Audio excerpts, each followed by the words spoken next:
Ladies and gentlemen, we have a 99.9% DNA match. That single sentence sent the internet into chaos in March 2014. During a live press conference on Film on TV, Brandon B. Howard was suddenly being introduced as Michael Jackson's possible secret son. Cameras rolled. Reporters leaned in. An envelope was opened on live television like the finale of a reality show. And for a few hours, people genuinely believed they were witnessing one of the biggest celebrity revelations in modern history. But what happened next turned the entire story into something far stranger. Because while headlines exploded across social media claiming Michael Jackson's hidden son had finally been confirmed, investigators started asking one very simple question. Where exactly did this DNA evidence come from? And that's when everything began to fall apart. The presentation itself looked convincing. There were documents, percentages, serious voices speaking carefully about science and testing. According to reports at the time, the DNA supposedly came from an old dental impression linked to Michael Jackson. And on television, that was enough. Once audiences hear 99.9% match, most people stop questioning the details. Numbers sound official. Science sounds final. But here's the strange part nobody expected. TMZ reportedly examined the so-called lab paperwork and found something bizarre. The logo on the documents didn't belong to an accredited forensic laboratory at all. According to reporting later cited by BET, the imagery was allegedly traced back to a promotional T-shirt design tied to the 2009 film Terminator Salvation. Not a forensic institution, not a medical facility, a movie promo design. And the moment that detail surfaced, the entire illusion cracked wide open. Suddenly, this wasn't a shocking paternity reveal anymore. It became a media scandal unfolding in real time. Reporters stopped asking whether Michael Jackson had a secret son and started asking how a televised DNA reveal made it to air without anyone properly checking the paperwork first. And honestly, that question still feels uncomfortable today. Because if something that dramatic could look so official while allegedly resting on fake documents, how many people believed it simply because it was presented with confidence? But here's where the story gets even more complicated. Brandon Howard himself never aggressively claimed Michael Jackson was his father. In fact, according to multiple reports, he publicly distanced himself from the idea of suing the Jackson estate. That changes the tone of the entire situation. Because while the media framed this like the beginning of a giant inheritance war, Howard's own comments were far more cautious than the headlines surrounding him. You can almost watch the transformation happen in real time. A young artist walks into a television studio connected to a celebrity rumor, and suddenly the production around him becomes bigger than the actual facts. The dramatic envelope, the percentages, the scientific proof. Television understands something very well. If you package uncertainty with enough confidence, audiences start treating it like truth. But what they uncovered next made the entire situation feel even stranger. Long before the live TV spectacle, Brandon Howard was already trapped inside rumors he didn't create. By 2014, thousands of people online were convinced they were looking at Michael Jackson's son every time Howard appeared in public. Not because of DNA, because of resemblance. The eyes, the smile, the voice, the mannerisms. Fans compared photos side by side like detectives studying evidence. And honestly, that's where celebrity mythology becomes dangerous. Once enough people repeat the same theory online, it starts feeling real whether evidence exists or not. Somebody uploads a split-screen video. Another person slows down audio clips. Then suddenly, tiny similarities become proof. Before long, a real person gets swallowed by someone else's identity. According to reports over the years, Brandon is the son of R&B singer Miki Howard, who moved in the same entertainment circles as Michael Jackson during the 1980s. Rumors circulated that the two may have had a brief relationship decades earlier. And once people heard that, the internet did the rest.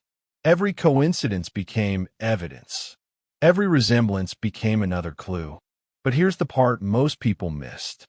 Brandon Howard wasn't some random man appearing out of nowhere, chasing millions from the Jackson estate. He already had ties to the music industry through his family background and his own work as an artist and producer. Yet every conversation around him kept circling back to the same question. Is he Michael Jackson's secret son? And the more carefully he avoided dramatic answers, the more mysterious people thought he was. Then another twist entered the story. Just when the secret son narrative seemed unstoppable, another man stepped forward publicly with a completely different claim. According to reports from Mirror Online, singer and backing vocalist Augie Johnson stated that he, not Michael Jackson, was Brandon Howard's biological father. And this wasn't just some random outsider attaching himself to a viral rumor years later. Augie Johnson had legitimate ties to Michael Jackson's orbit, including work connected to the 1979 album Off the Wall. Suddenly, the story changed shape completely, because the television narrative depended on audiences accepting one huge assumption from the beginning: that Michael Jackson was the only plausible father worth discussing. But according to Johnson, that simply wasn't true. Johnson reportedly described a real relationship with Mickey Howard around the time Brandon was born. No dramatic TV reveal. No giant percentages flashing across screens. Just a direct personal claim. But here's what says everything about celebrity culture.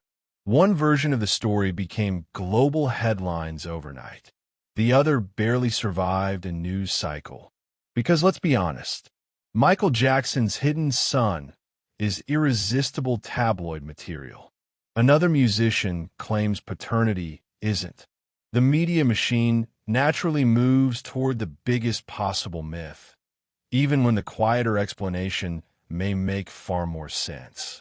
And once you realize that, the entire DNA spectacle starts looking less like science and more like entertainment pretending to be science. But the strangest part of all may be what was happening behind the scenes legally. While audiences imagined massive inheritance battles and secret courtroom wars, the legal reality was far colder and much simpler. According to reports at the time, Michael Jackson's estate was never really facing the kind of crisis television viewers imagined. Why? Because inheritance law runs on deadlines, not viral headlines. Michael Jackson died in 2009, and under California probate law, there are strict time limits for challenging estates and raising paternity claims connected to inheritance. Courts don't leave billion-dollar estates hanging open forever waiting for new claims years later. By the time the Film on TV broadcast happened in 2014, much of the legal machinery surrounding the estate had already moved on. And according to statements from Howard's representatives, he never intended to sue the estate anyway. That's what makes this entire saga feel so surreal in hindsight.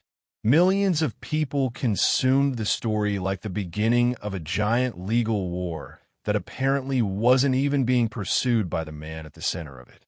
That disconnect between television drama and legal reality is really the hidden engine behind this whole story. On TV, DNA gets treated like magic. Somebody reveals a percentage, dramatic music swells, and suddenly destinies change. But in actual courtrooms, things work very differently. Judges ask questions television rarely cares about. Where did the sample come from? Was the lab accredited? Was the chain of custody preserved? Were legal filings submitted on time? Was consent obtained? And once you apply those questions to the 2014 reveal, the whole thing unravels almost instantly. The alleged forged logo alone would have destroyed credibility in any serious legal setting. Then you add the existence of another public father claim from Augie Johnson. Then the statements distancing Howard from any inheritance fight. Piece by piece, the myth collapses. Yet somehow, even after all that, people still remember the story as a lingering mystery.